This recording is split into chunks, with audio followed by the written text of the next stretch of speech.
is identified as mentally retarded, put back from the 5th grade into the 4th grade, and stayed in that category until I got out of high school. I don't have any college training, but I met a high school teacher who one day changed my life. I was waiting on another student, and when he came in, he said to me, "Young man, go to the board and write what I'm about to tell you." And I said, I can't do that, sir. He said, "Why not?" I said, "I'm not one of your students." He said, "It doesn't matter. Follow my directions now." I said, "I can't do that, sir." He said, "Why not?" I said, "Because I'm educable mentally retarded." And he came from behind his desk and he looked at me. He said, "Don't ever say that again. Someone's opinion of you does not have to become your reality." And as he talked, my heart began to beat fast. Tears began to run down my eyes, and I was in the back just listening to him, because the speech he was giving, that speech was for me. And he said, "Les Brown," he said, "if you want to do anything worthwhile in life, you've got to be hungry." I told Mr. Washington I wanted to become a disc jockey.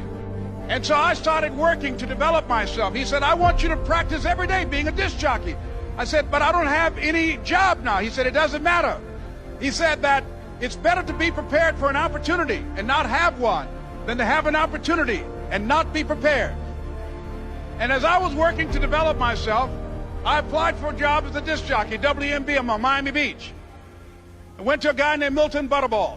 I said, "How you doing, Mr. Butterball? I'd like to get a job as a disc jockey." He looked at me, he said, "You have any broadcast background?" I said, "No, sir, I don't." "You have any journalism background?" I said, "No, sir, I don't." He said, "We don't have any jobs available." I said, "Yes, sir." I went back to Mr. Washington and I told him. He said, "Don't take it personally." He said, "Most people are so negative, they will have to say no 7 times before they say yes." He said, "Go back again." So I went back again. I said, "How you doing, Mr. Butterball? My name is Les Brown." He said, "I know what your name is. What do you want?" I said, "I'd like to know whether or not you have any jobs at disc jockey, sir." He said, "Didn't I just tell you yesterday we didn't have any jobs?" I said, "Yes, sir, but I know whether or not somebody got laid off or somebody was fired, sir." He said, "No one was laid off or fired. Now get on out of here." I came back the next day like I was seeing him for the first time. I said, "Hello, Mr. Butterball, how are you?" He looked at me with rage. He said, "Go get me some coffee." I said, "Yes, sir." And I went to get him some coffee. After a while, I would get their lunch and dinner, and I would go in the control rooms and take the disc jockeys their food, and I would not leave until they would ask me to leave. One Saturday afternoon, while I was at the radio station, a guy named Rock was drinking while he was on the air. I was the only one there, looking at him through the control room windows, walking back and forth, young, ready, and hungry. Pretty soon the phone rang, and it was the general manager. And I answered the phone. I said, "Hello?" He said, "Les, this is Mr. Klein." I said, "I know."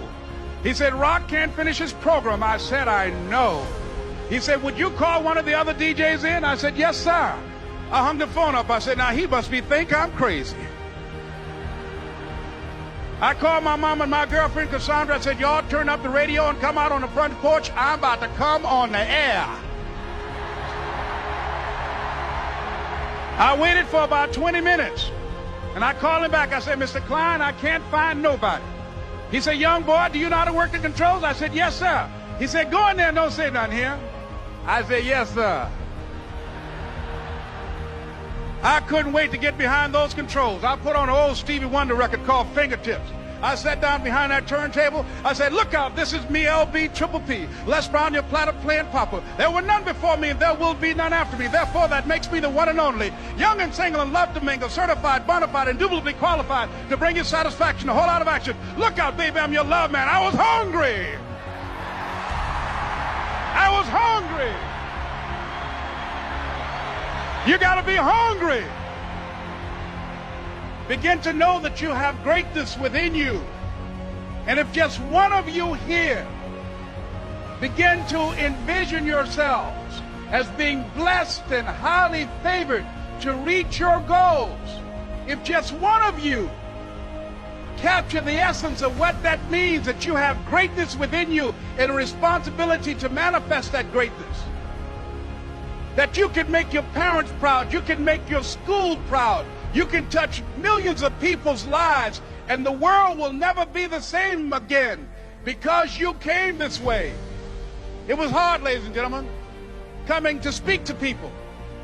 And I was facing financial difficulties in my own life. I was behind on my bills and my dreams, and I'm saying to them, you can live your dream. It was hard, ladies and gentlemen.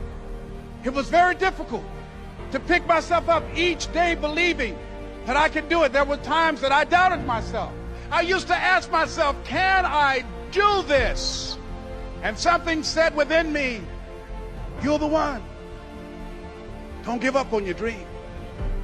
By continuing to push forward, by continuing to run toward my dream, that one day I would have my own talk show.